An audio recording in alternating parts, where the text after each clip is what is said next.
What up, chess people? Rafi playing a game of 15-minute chess on Elite Chess.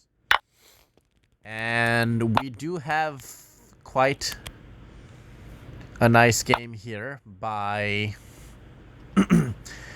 Titan Oboa.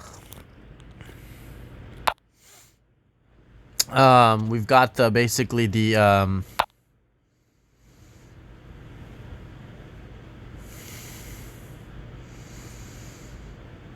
Tartakower variation of the Caro-Kann going on here. And I am gonna play some regular looking moves. Get my pieces developed and play for a nice game here.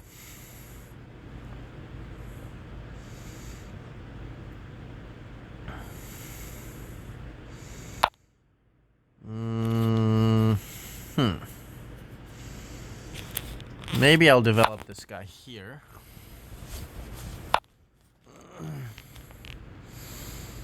I don't think I will give up my bishop, so I'm gonna push back.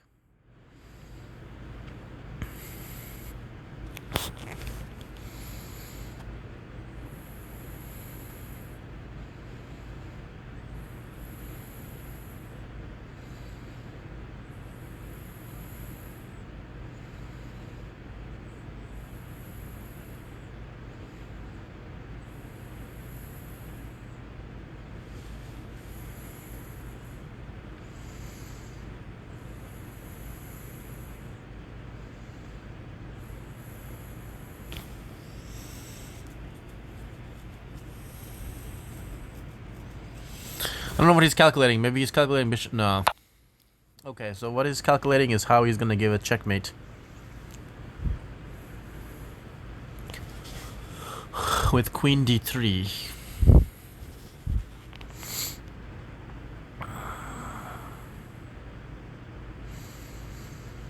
Now I have to ask myself, where do I want to put my queen?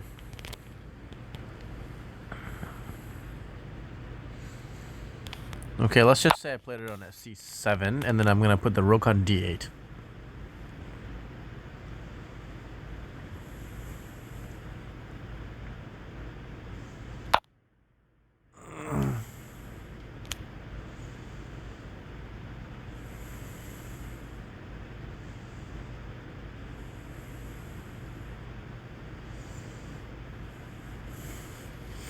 That move, king h1, I kind of like that for me because now in an endgame scenario, his king is just one move further away from the center. So I'm cool with that. I'll take it. I haven't done anything to provoke it. He just kind of made that move on his own.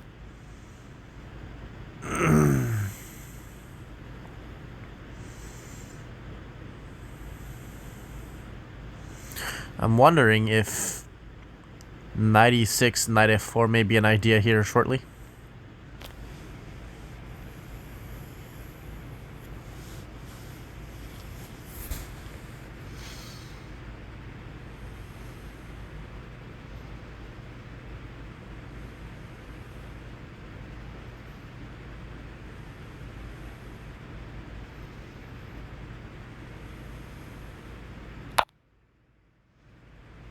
Okay, so now he plays queen to e2, which is nice.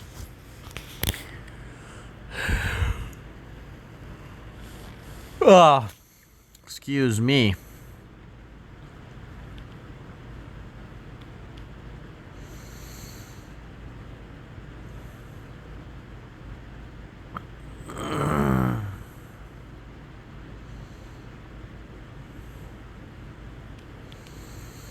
Bishop f4. He could just take it. I take back.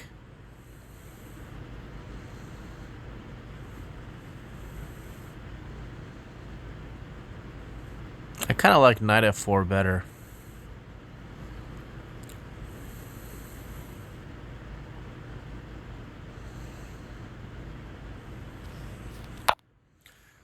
Let's shoot for the knight f4 square.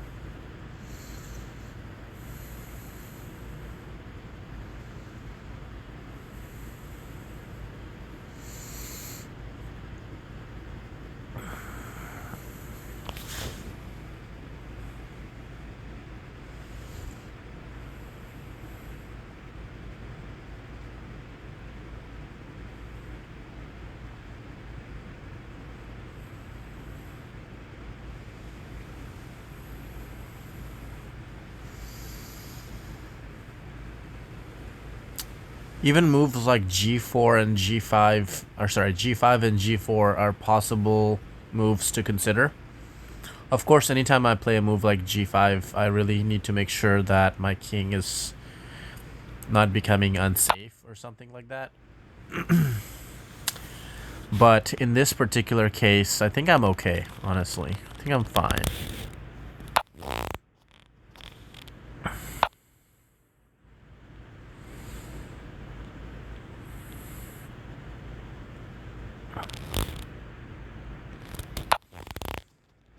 And I'm just going to continue to just, you know, move my pieces forward, basically. And I'm totally fine with this pawn cube if he does take on g6. Totally fine with that. I do believe that my bishop is going to be better than his bishop. I'm sorry, I believe that his bishop is better than my bishop, so I'm okay with that trade. And the pawn cube is really nice because, you know, I can push those pawns forward and my king still has a pawn shelter in front of it. So it really doesn't bother me that much.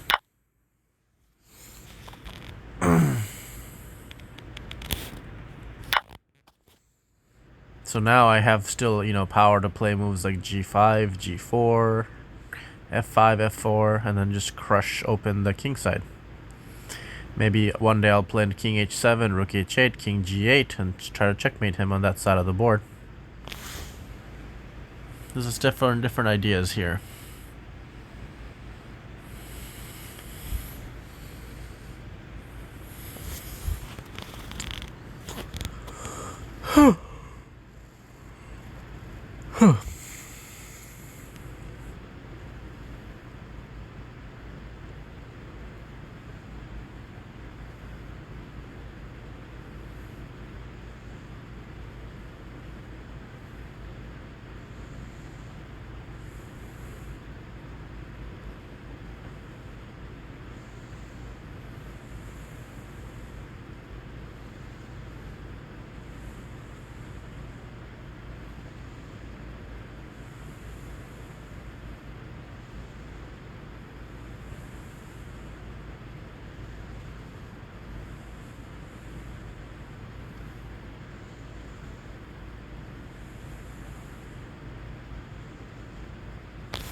Really?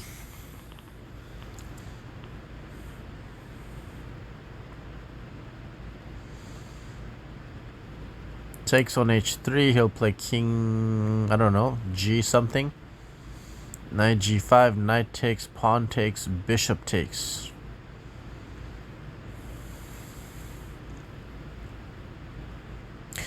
Is his plan. That is the plan that he's going for here.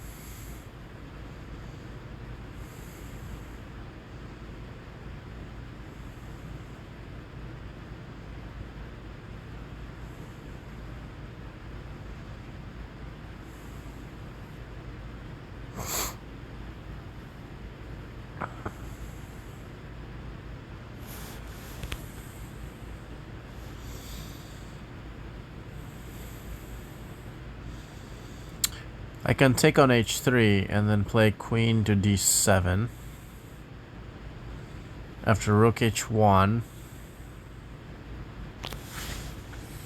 Again, my knight is running out of squares.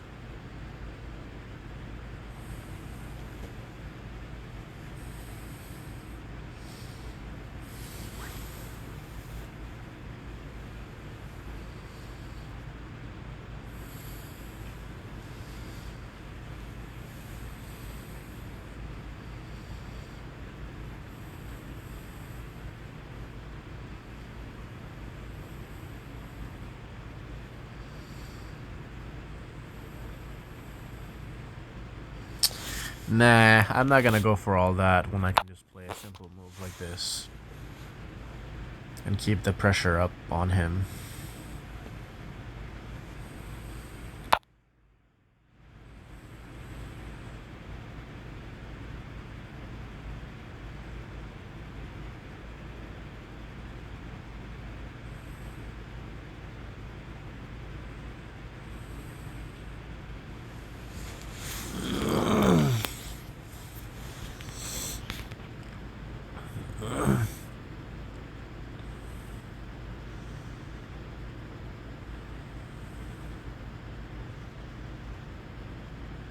F5, bishop G5, F6. The bishop is definitely in trouble. F5, if he doesn't do anything, then I just play F4. Takes, knight takes with check. That's an idea. After playing the move like F5 though, am I giving up anything?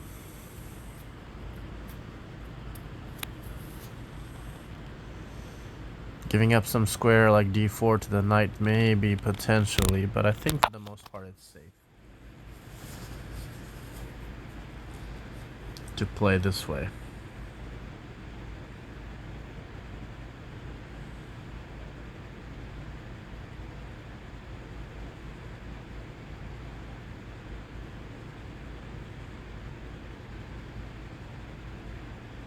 Already there's some sacrificial ideas.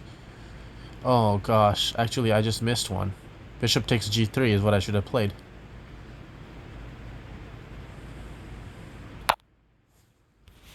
Yeah, bishop takes G3 wins on the spot here, I think.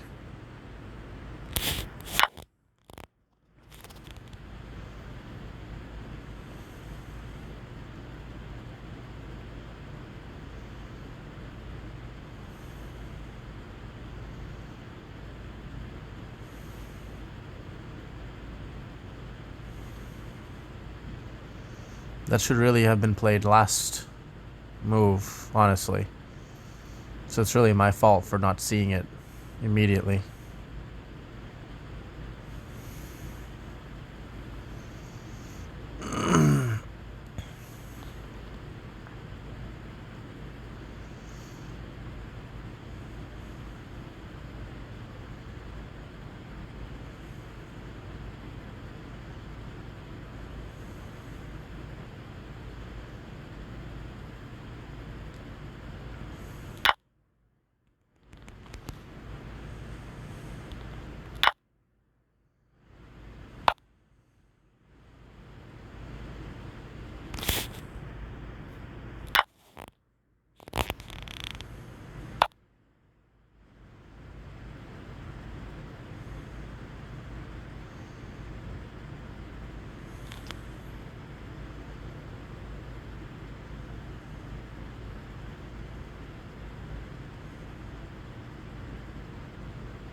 If knight G3, I'm threatening a check, but then king F2 happens, then followed by another check.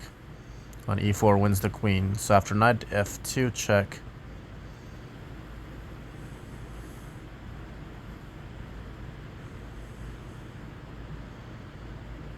you can play king queen G2, but then I can take on E3 in that position.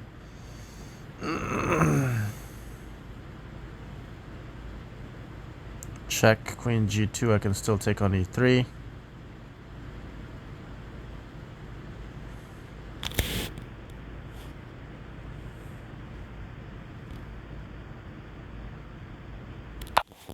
Let's give a couple of checks here.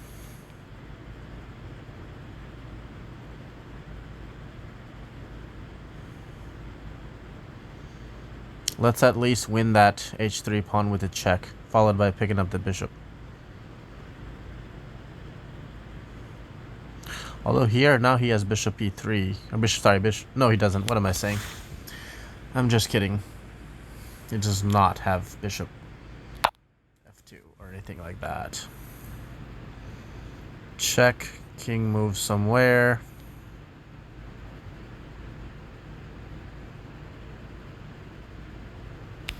Wait. Yeah, why not? We'll give a check here. If queen g2, of course, I can take on e3 with the rook.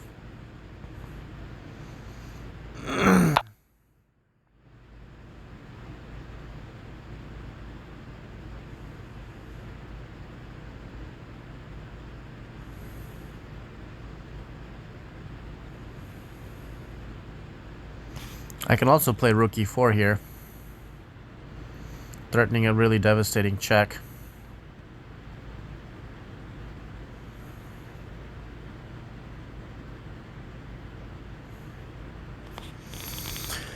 That might just do it, honestly. That might just be it for him.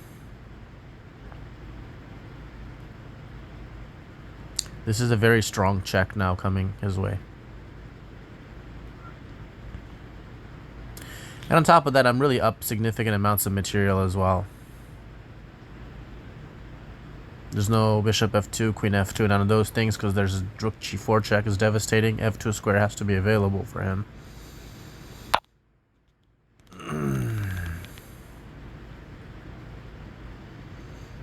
So there's definitely a checkmate in here somewhere.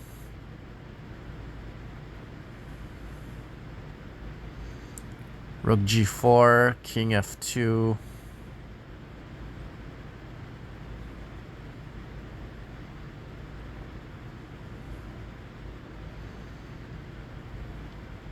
Queen check.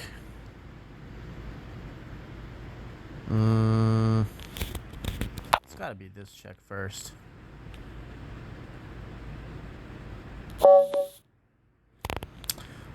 He resigned.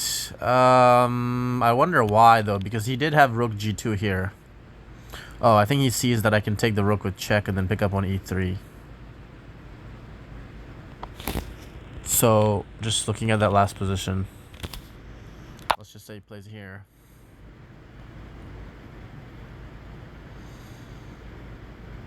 I probably have a lot of different ways to checkmate here. This is one.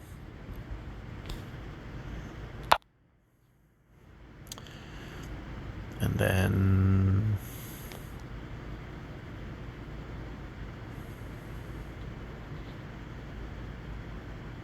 maybe some check like this, I don't know.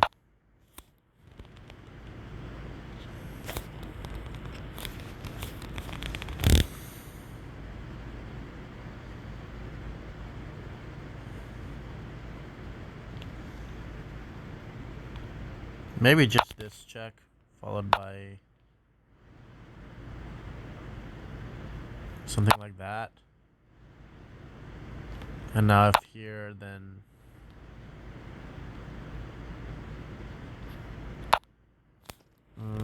even here is just devastating.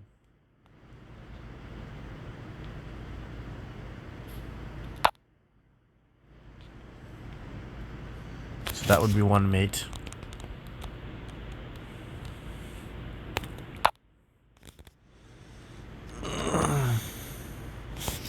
Anyway, there was probably a lot of mates in that position. Let's go ahead and analyze this one. I'm fairly happy with my play on this one. I did delay bishop g3 by one move, I think. I should have just played it a little bit earlier, but let's see. Computer doesn't really show any mistakes for the most part. One inaccuracy, that's pretty good.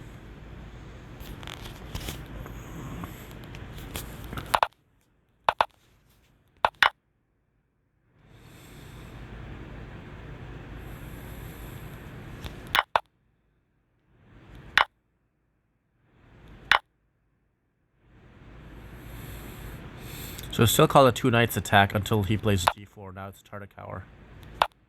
Well, it should be the Tartakower. Anyway, it's the same idea.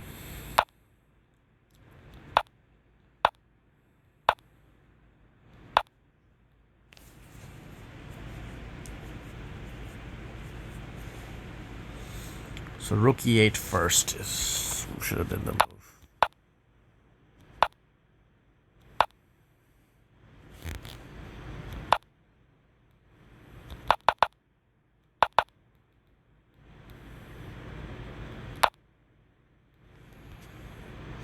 So he plays c3 here, but I think main move is what? Yeah, queen d2, knight d2, h3, c4. That makes sense.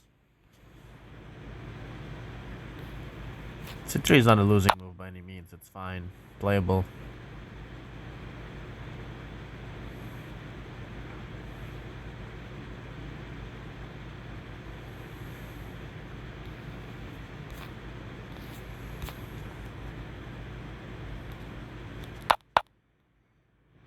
So knight f8. I get the bishop out. Maintain the tension on the knight. Don't trade the bishop for the knight just yet. I want to ideally trade the bishop for the light square bishop. So I put the queen on c7, but maybe d7 was a better square for it.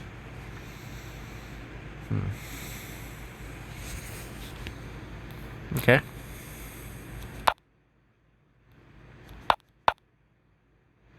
Yeah, I don't really like that move king h1 much. I mean, I don't know what that's really preventing even. Like, why did he play that? To stop some check on h2. But that check on h2, you know, if I give that check, he has to play king h1. His king is just further away from the center in the event of an endgame that we might prepare sometime down the line. So it doesn't make a lot of sense to voluntarily go to h1 with the king, in my opinion. Excuse me, I don't really see the point of that move. But anyway, so then I got the rook activated towards the center. And now I start to do some maneuvering of the pieces. So I started heading the knight towards that f4 square. So knight e6 is what I played. But queen d7 was much better, I see.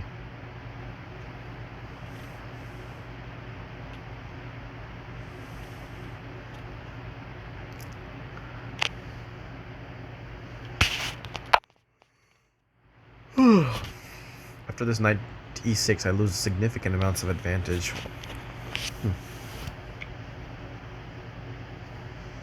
So how the attack should have led, according to the engine, is queen d7, rook g1, f5, queen d1, knight g6, bishop g5, queen d6. Wow. Okay, knight e6, queen here.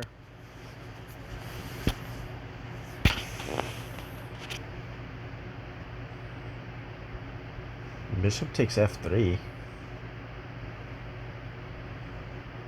That's crazy. Wait a second. If I take this, doesn't he take this a check? I'm gonna take this.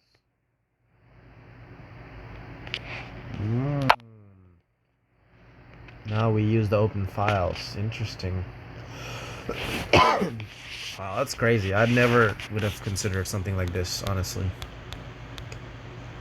Like, bishop g6 was an automatic move from me, but now the computer is saying that the bishop g6 is best. But okay, that's a crazy line though. Bishop takes f3.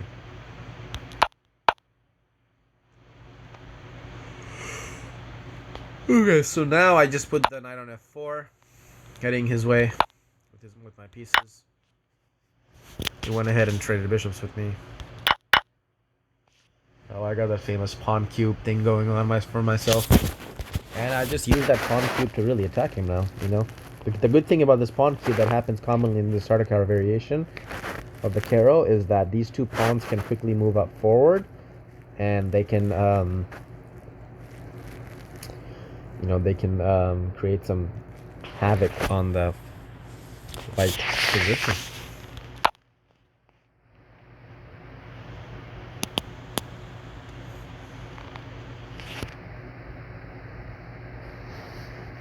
So he starts trying to get rid of my knight, but instead makes some weaknesses. So I put the knight on h5,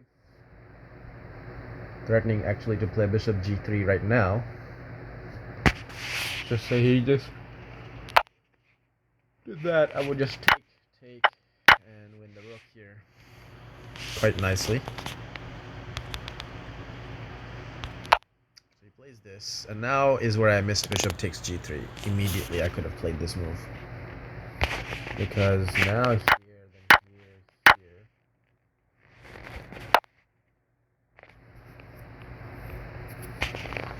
Check here.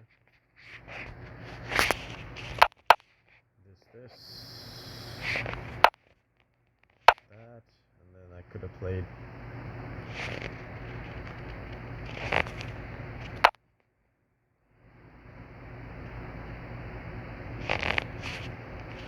Well, let's just say play g2 or something. Back to h1. Then we play rook e4. Oh yeah, that's right. This.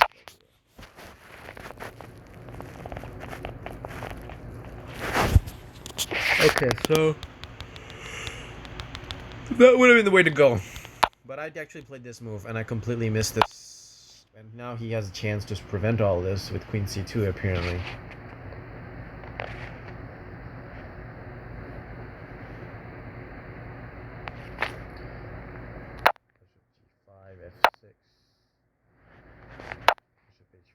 How he prevents me from playing that sacrifice.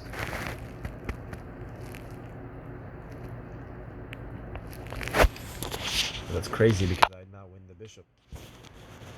But apparently that's the best he has. Okay. Well, he's completely oblivious, so he misses it again.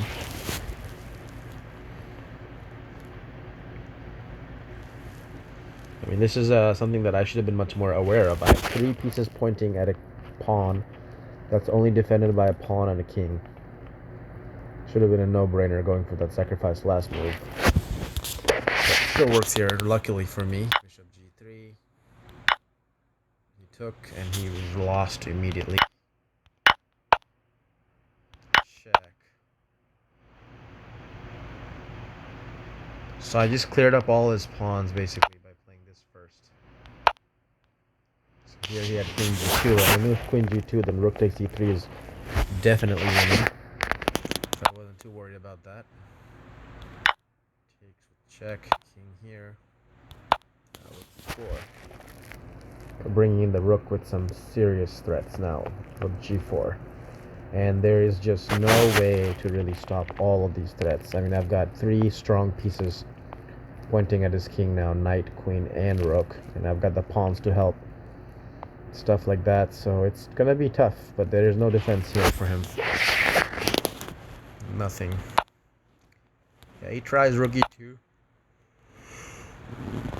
which is a practical try to give some second rank defense here, but unfortunately it's just too much. The continuation would have been something like this,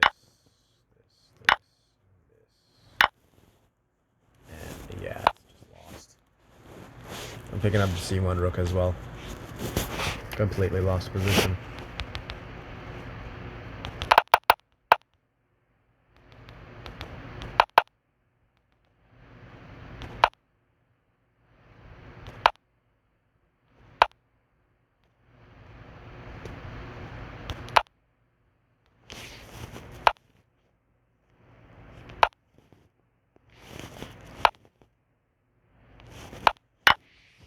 That would be one example of a mate. Well, hope you enjoyed the game. Thank you for joining me today. This was a good game, and my opponent played well, but I just played better, I think. And yeah, was rewarded with the victory here on this one. So good job to my opponent, good job to me, and I will catch you in my next video.